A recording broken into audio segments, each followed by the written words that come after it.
শীতকালে এই সবজিটা খেতে অনেকেই পছন্দ করেন না, তবে আজকে আমি যেভাবে দেখাবো আশা করছি আপনাদের ভালো লাগবে।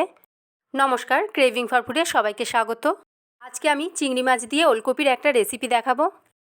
এই সবজিটাকে অনেকে শালগমও বলে। চলুন দেখে নিই এটা কিভাবে বানাবো। জল গরম হয়ে গেলে কেটে রাখা ওলকপি আর আলুটা আমি এর মধ্যে দিয়ে দিচ্ছি। এখন এইগুলো খুব ভালো করে সেদ্ধ করে নেব।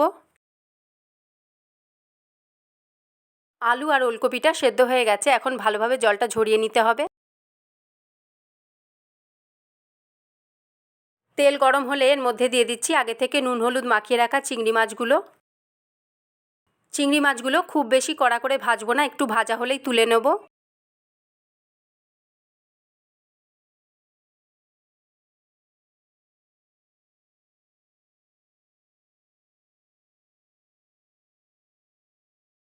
চিংড়ি মাছগুলো ভাজা হয়ে গেছে, এখন এইগুলো তুলে নিয়ে এই তেলের মধ্যেই দিয়ে দিচ্ছি দুটো তেজপাতা আর দিচ্ছি হাফ চামচ মতো গোটা জিরে। এইগুলো একটু ভেজে নিচ্ছি। এখন দিয়ে দিচ্ছি আদা টমেটো বাটা। টমেটো আর আদাটা আমি একসাথেই বেটে নিয়েছি। আদা আর টমেটোটা ভালো করে ভেজে নেব যাতে কাঁচা গন্ধটা চলে যায়। কিছুক্ষণ ভেজে নেবার পরে এখন এর মধ্যে ভিজিয়ে রাখা মশলাটা দিয়ে দিতে হবে। এইখানে আমি 1 চামচ করে জিরে ধনে আর লঙ্কার গুঁড়ো নিয়েছি, আর নিয়েছি হাফ চামচ মতো হলুদ গুঁড়ো। তারপরে অল্প জল দিয়ে কিছুক্ষণ ভিজিয়ে রেখেছিলাম। এখন এই ভিজিয়ে রাখা মশলাগুলো দিয়ে খুব ভালো করে কষিয়ে নেব। মশলাটা কিছুক্ষণ কষিয়ে নেবার পরে এখন দিয়ে দিচ্ছি স্বাদ মতো নুন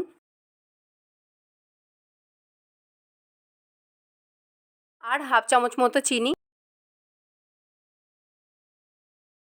মশলাটা আবারও কিছুক্ষণ কষিয়ে নেবার পরে এখন দিয়ে দিচ্ছি সেদ্ধ করে রাখা আলু আর ওলকপিটা। আলু আর ওলকপিটা দেবার পরে মশলার সাথে কিছুক্ষণ কষিয়ে নেব।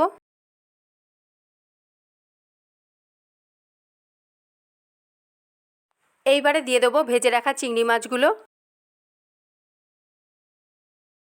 মশলার বাটিটা ধুয়ে এখন একটু জল দিয়ে দিচ্ছি। একটু পরপর জল দিয়ে এই সব কিছু খুব ভালো করে কষিয়ে নেব। সমস্ত কিছু খুব ভালো করে কষিয়ে নেবার পরে এখন দিয়ে দিচ্ছি পরিমাণ মতো জল।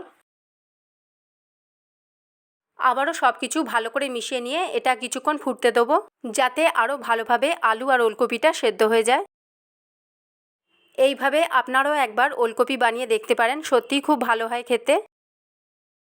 যতক্ষণ না আলু আর ওলকপিটা ভালোভাবে নরম হয়ে ঝোলটা একটু গামাখা মতো হয়ে আসছে, এটা ততক্ষণ পর্যন্ত হতে দেবো।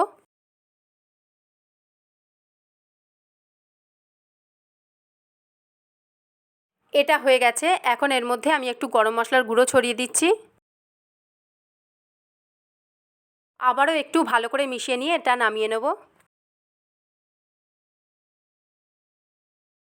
দেখা হচ্ছে আরও একটি নতুন রেসিপির সাথে। ততক্ষণ ভালো থাকবেন, সুস্থ থাকবেন।